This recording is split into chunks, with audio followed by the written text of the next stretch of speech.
Did you know this about the island nation Palau? The name actually doesn't come from the Malay word, which is pulau, which means island. It does not correlate to this, which is a huge mistake in common, media things with Palau. It actually comes from the Palauan word belau, which goes from its original word belu, meaning village. And there's also abe belau, which references one of the indigenous beliefs that there was spiritual influence here from different spoken words. This term abulau means unspoken words, which references more mythological history of Palau.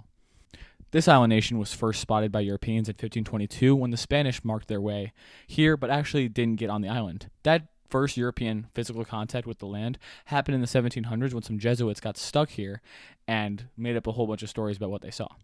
As time went on, the Spanish, Germans, and Japanese all had control of this island nation at one point, and that was until the end of World War II, where the U.S. kind of took hold of them as a colony and managed them until the Compact of Free Association came out.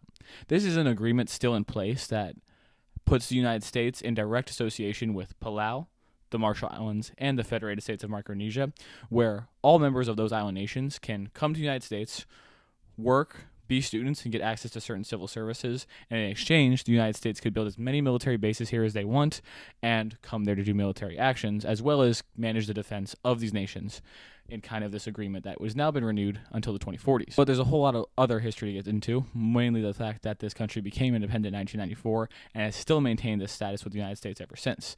There's been a bunch of internal politics with the fact that one of the presidents was in his first term, and then the next president actually himself, which led to instant chaos, but that chaos was juxtaposed by the leadership of a very, very cool president, which was Tommy Romangasau Jr., who has promoted the tourism of Palau back in his term and then was eventually replaced in 2021 with another president that is very well supported.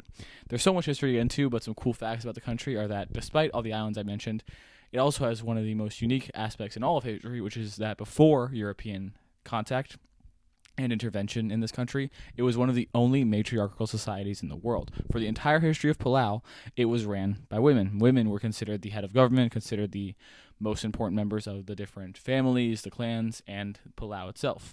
That was all changed, of course, with the intervention of the Europeans and them trying to put their systems in place. But still, it is one of the most important parts of this nation's history. If you want to learn more about that history, the history of Palau, which is one of my favorite, not only of small nations, but of just any oceanic nation, any nation in the world, really, it is here in my Young History podcast, which I've been covering over the last few years, and started with the least populated countries and have worked my way up. Palau, being one of the least populated countries in the world, was one of the first ones I covered, and it's still one of my favorite all these years later. So I hope you check